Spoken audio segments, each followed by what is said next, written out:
Hi, this is Paisley Tree. This is Dr. Crow. And just a quick note before you watch episode 9, it was recorded a long time ago, probably like 6 months ago. Yeah, we got a little bit delayed. Someone had their exams. And I passed my exams. Yeah. I'm now a PhD candidate. Ooh, nice. And we moved to Turkey, so we didn't really, have the time to sit down and record, so I didn't feel like releasing episode 9 until we had episode 10 done, which it is done. Yes, so enjoy this video and then please watch episode 10. Yeah, enjoy the double feature. Hi, this is Paisley Trees. This is Dr. Crow. And welcome to episode 9 of us playing Civ 6 as the Ottomans. Yeah. I got it this time. That took us a couple of tries. Great. So it's been a little bit of a while since we last played. So Eric, do you want to tell us what's going on? I mean, Dr. Crow, do you want to... Yeah. I will never stop doing that. But yeah, what's going on in our game? Well, we're still at war with both Poland and Persia. But they're the last two. Oh, I forgot the Byzantines exist. It's going to be like they're the last two. Everyone always does. Okay. That's shade, Eric. Yeah. Yeah, and so we have our troops here. Hopefully they'll all be okay. You have to do this Congress thing, right? Yeah, so this popped up when we came into the game today. I think I just have to decide what to do, which is... Oh, it's a military emergency. Ooh, but... I think we'll be okay. Let's see. We only have one vote, but... Let's see. Let's see. Okay, good. Oh, nice. And then... Claim a great person. Let's get the Great Merchant, Ibn Fadlan. Wow. Any idea who that is? I don't know who that is. I also don't, but we'll get some faith for our trade routes. That's good. Very nice. There's also Mimar Sinan as the great scientist. Let's see. Now, great engineer. Sorry. Great. So his ability, culture bomb adjacent tiles when completing an industrial zone in any city. Interesting. That's horrible. Don't take this. Don't take I'm it? sorry, Ottomans or Sinan or whoever likes him. No good. Wow. And looks like we're going to get Ibn Khaldun soon as well. Ooh, very nice. Very important for the Ottomans philosophically in terms of their political system. Yeah, we kind of talked about him before, right? When we mentioned the Circle of Justice. And it's actually through the Ottomans that the Europeans kind of take an interest in him. Great. We also have Rumi. Yeah, as a great look at writer. This is very topical. Yeah, interesting people. I guess we'll talk about Rumi. Well, okay. I'm not going to get into this debate. Very fight. Sticky issue. It's nationalism is a drug. And so many people like to claim Rumi as their own. Afghans, Persians, Iranians, as well as Turks, because he spends a lot of time in Konya, and that's where he's trained. And that's why he is a Rumi, because he comes from Rum, which comes from Rome, which is the name of Anatolia in a lot of Middle Eastern contexts. Right. My friend actually, shout out to my friend if he watches these, sent me a poem by Rumi where it's basically like the moon is Turkish, and if I were to something, at least I know that in Turkish, water is su. And su just means water in Turkish. Maybe I'll post the poem right here. Yeah. I feel like I want to say I didn't. A abridged version of that poem, yeah. I don't think so. I think that's yada. Anyways, I'll post it. You'll see. That's basically it. So now we got some more moves for these guys. Yeah, it looks like, so now I'm in turn 129. I feel like something strange happened there, but oh well. Oh, yeah, time gap. Let's kill this archer. Nice. Finally. So I feel kind of unsecure with my bombards here, but I'm trying to get this city first. Yeah. Oh, I need to convert, right? That was something we were trying to do? Yes. Okay, let's try that. Spread religion. Nice. Oh, great. I got rid of theirs, and now I have my other apostle. It worked! It actually worked. +3 era score, too. I really doubted that was going to work. So now it's a major victory. Wow. And let's see how this goes. It's, well, it's in That's the red. not bad. Oh, so. I get 2 turns with this one because it's level 4. Am I going to do it? That's like very... Could die. Oh. I live on the edge. Wow. Nice. We got It's by We need some Polish fans to help us out here. Well, I really don't want Polish fans because all these like Polish puns is like probably offensive. I don't know. But also offensive is saying I don't want Polish fans. Yeah, that's true.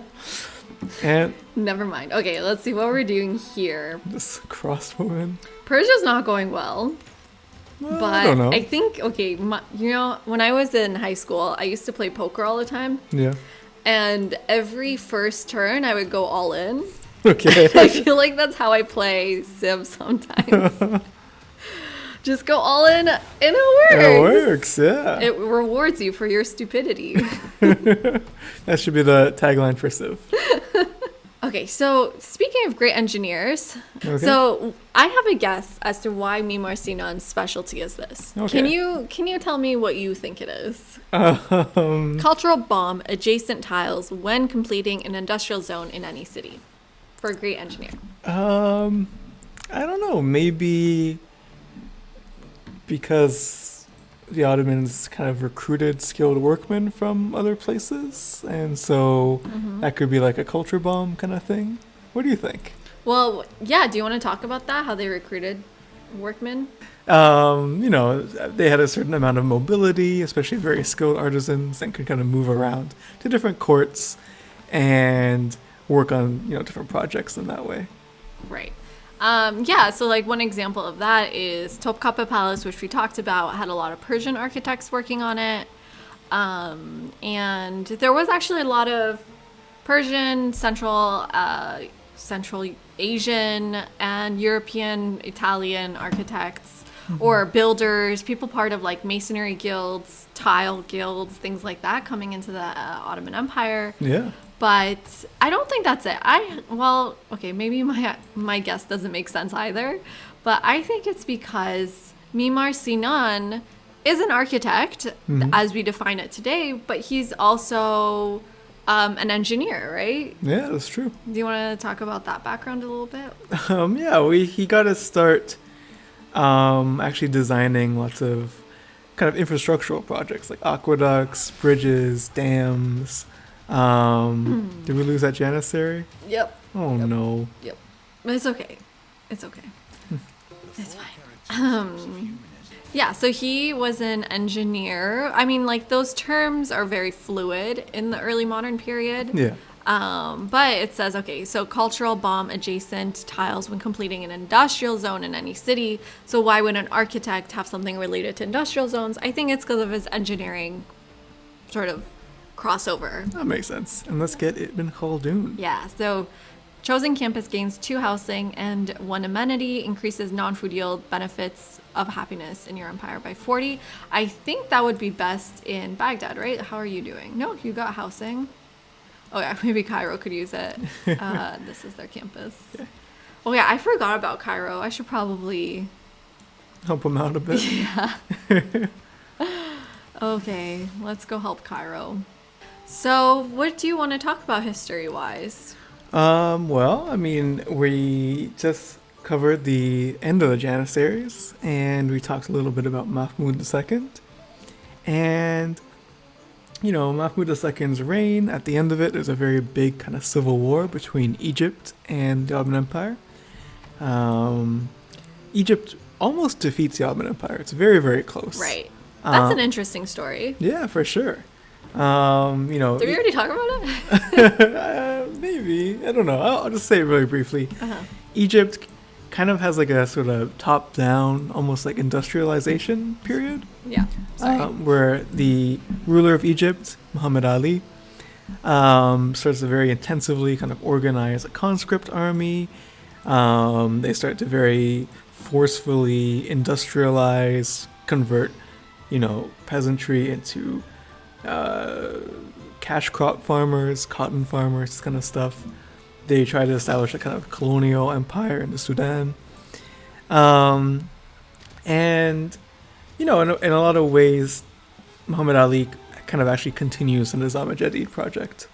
Right. So we talked about who Muhammad Ali is. He's the Albanian like, is the right word nobility, or like, Yeah, it's like what's the word? I forgot the like Turkish a word. notable, Notable, right? Yeah. Albanian, but then gets stationed in Egypt and kind of decides to take over. Yeah, exactly. And there's many sort of that, him and Mahmud II start out as allies, but kind of rivals in a certain sense.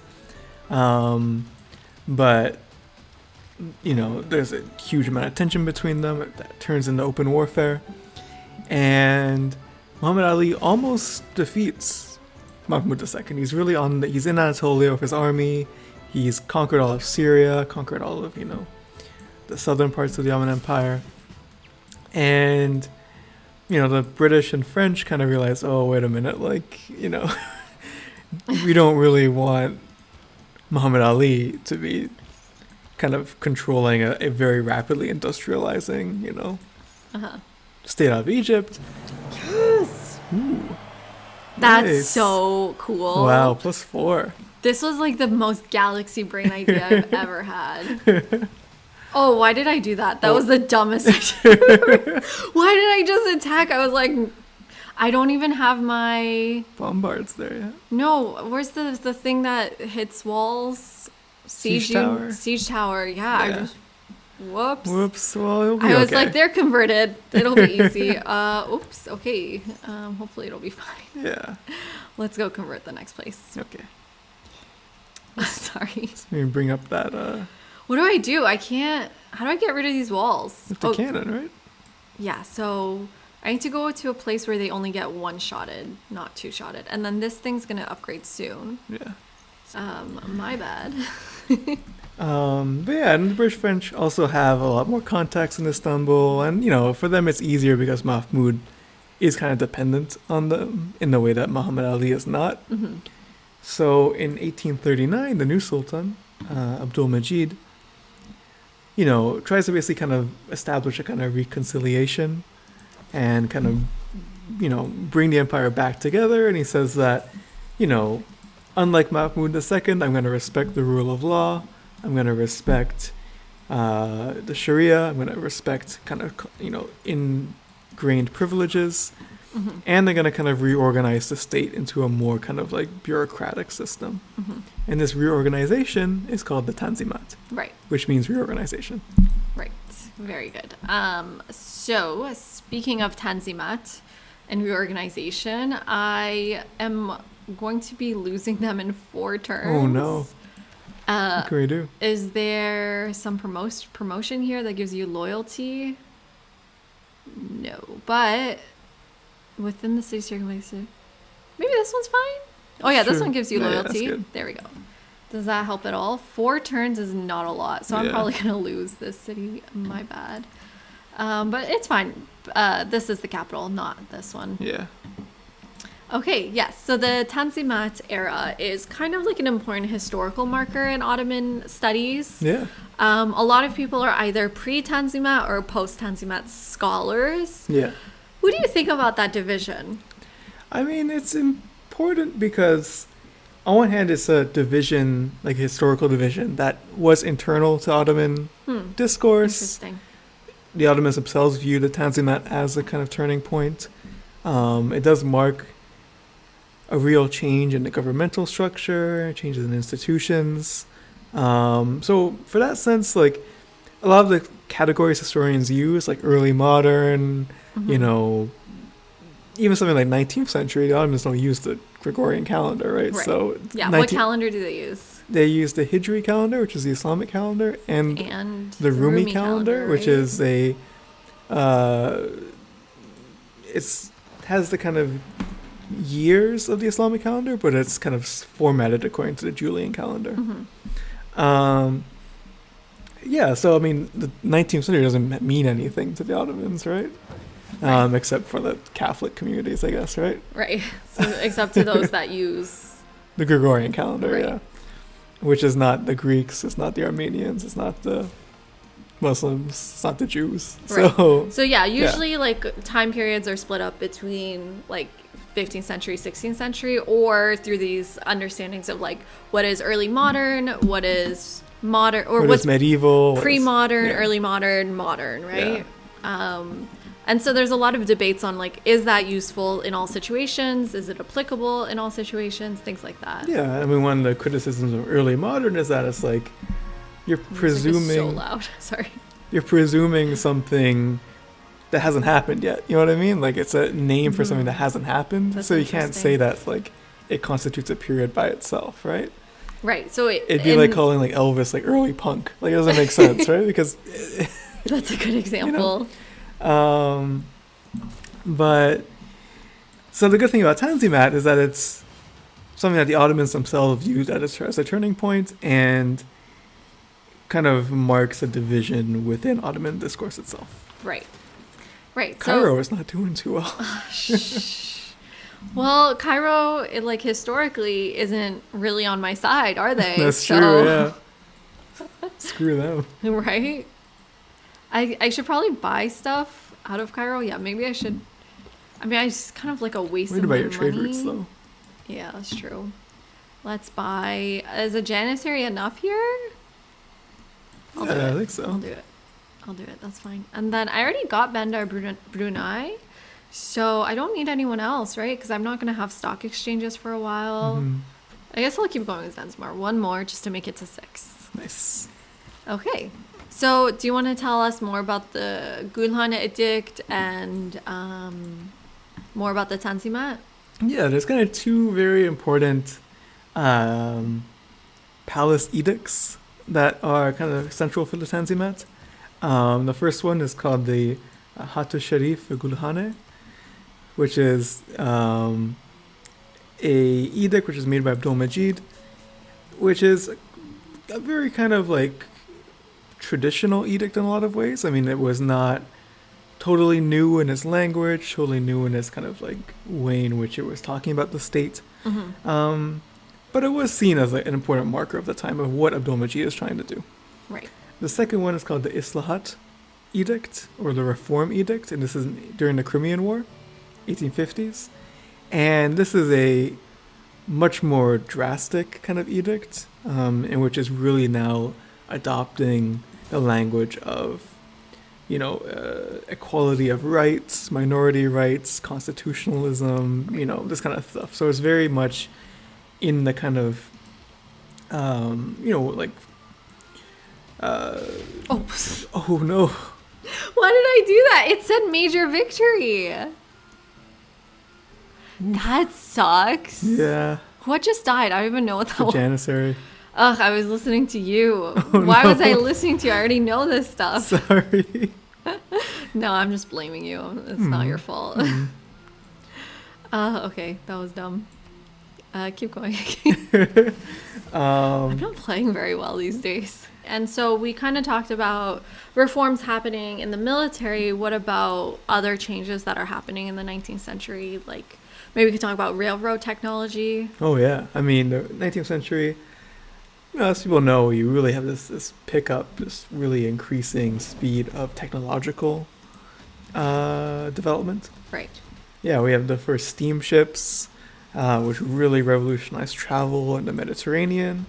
We have railways.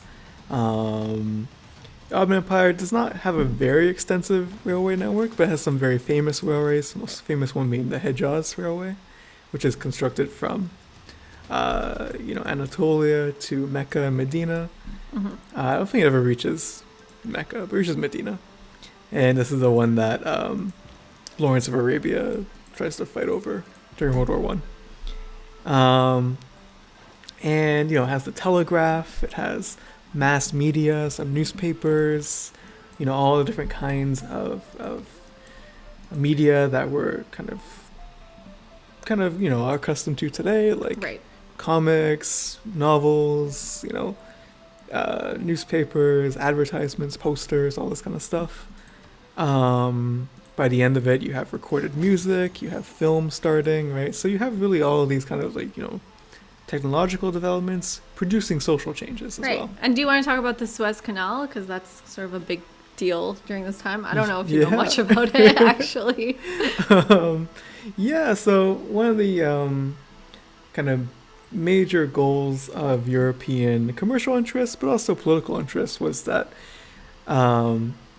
it was kind of a hassle to go all the way around Africa every time you wanted to go to Asia. So it was, and the Suez has these two lakes.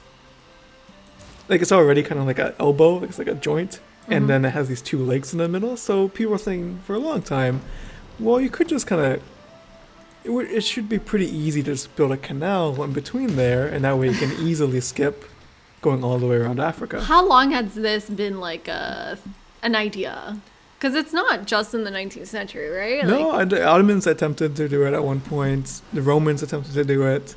The Arabs, the Umayyads, I think, or the Abbasids attempted to do it. So, I mean, it was very... Isn't that really interesting? I find that so cool. Yeah, I think one of the... originally the idea was to connect the Nile and the Red Sea.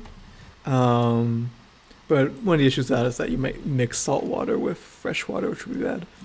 So instead, they connected the Mediterranean to the Red Sea. It was a French company that took on the work with a concession from the Egyptian government. Right. Do you want to explain what a concession is? Because those are really important. Yeah, a concession is basically, like the Ottoman state, the Egyptian state, are operating under... Oh, they just converted on their own. I didn't even nice. ask them. This might be a good policy. Ooh, that's a lot of money. That's way more than this. I think I need loyalty just for a little bit. Oh, that's 18 loyalty too? Okay, yeah. Okay, I'll do that. That's fine. Yeah, okay. They had very different systems of commercial law, right? Yeah, so what are concessions, basically? So concession basically says, like, I, as a state, grant you the right to operate in a kind of zone of exception from standard commercial law, right? Or other kinds of law as well. By virtue of you being a kind of, accepted foreigner, basically. So... Ooh, is your janitor okay? It's kind of risky. I might have to hold out on that one. Ugh. Let me buy another one. Yeah, that's a good idea. You have enough gold. Yeah, and they're really cheap, actually. I don't know why. I think my crossbowman's probably dead. I'm just, like, killing all my units at this point. Oh, no. Like, oh, well, just... You know that Shrek meme where it's like, some of you may have to die, but that's okay with me. That's how I feel right now. Right. Yeah, so they had, like, basically, granted a concession to operate some kind of commercial enterprise or to live and work under foreign law. Right, but this becomes very controversial. It becomes very controversial because, the economic power of Europe versus the Ottoman world gets very out of balance in the 19th century. So a lot of the concessions end up being very exploitative in the way that they operate. It also presents a problem because many Ottomans will take up foreign citizenship in order to avoid taxes or being under Ottoman jurisdiction, so that by the end of the empire you have very, very large populations which are not really, like, under Ottoman jurisdiction legally. Right. And the concession for the Suez Canal is a good example of this because they attain it from the governor of Egypt, but it's what happened. They just got a wall. No! And both my janissaries are almost dead. Get them out of there. Oh, but we're in the industrial era. Nice. Speaking of, I don't know, Suez Canal. I don't know. And we got our upgraded crossbowmen. Get them out of there.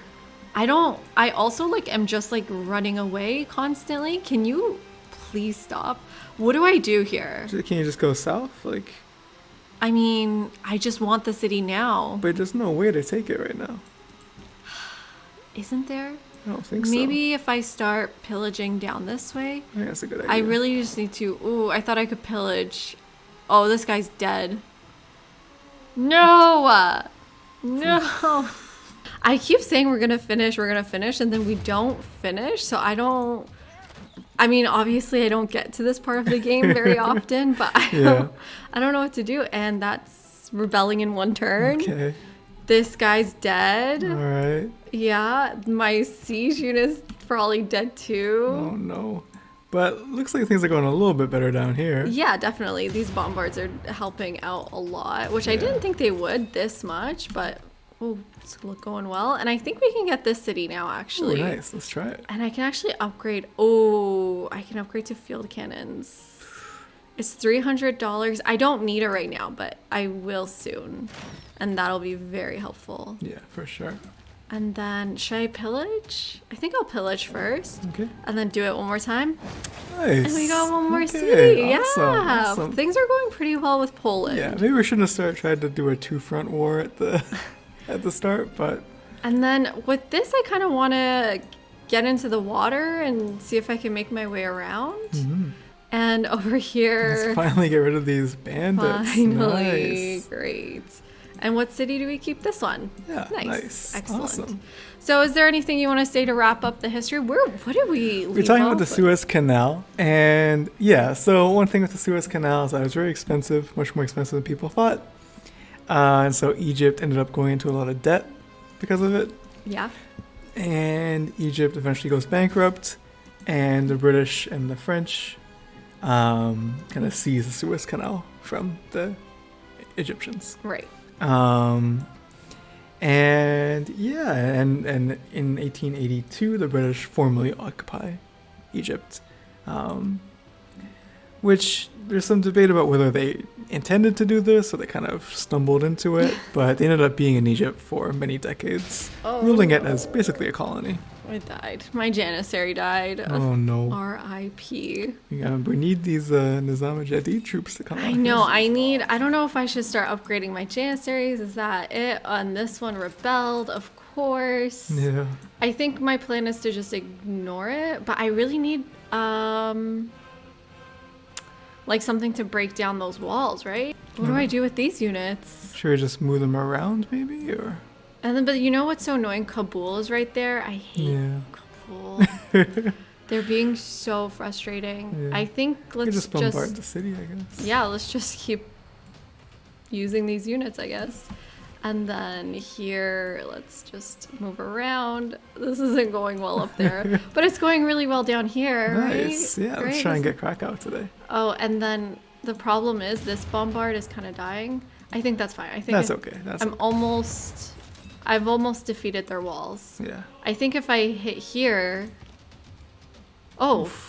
Ooh. So close. Very nice. Can you go again? No. Damn Oh, it. no. I think my bombard will be fine, though. Yeah, I think so, too. And I got this city here, too. Okay. Not Yeah, bad. And not then bad. let's get everyone ready to, like, make their way down. I feel like I'm in this in-between stage where I'm like, the game's over, and yet it's not over. Like, I'm still really struggling. Yeah. Maybe, like, how long would units take to get there? What about from Buddha? Yeah, I think that's what I need to do. It's just going to take so long. What do I get? Could buy one. Just more Janissaries. Yeah, I could buy 2. that's a good idea. Okay, just in case. Yeah. Just in case. Well, not just in case. Just because I need them. Okay. And I guess that guy couldn't heal, huh? Yeah. Stupid Persia. I was like, Persia, so easy. So easy. And That's not- what the Ottomans thought, too. Wasn't easy. Okay, this will be the last turn. Let's Okay. finish off the Polish. R.I.P. Krakow. We got Nice. their capital. Ooh, awesome. Excellent. Perfect. Great. Let's stop here. All right. I gotta get ready for my meeting. But thank you all for watching Yeah. and sticking around for so long. I know it's been a while, but Yeah. as always, please leave us a comment. We love seeing what your thoughts are. Give us feedback. Thanks, everyone. Bye. See you.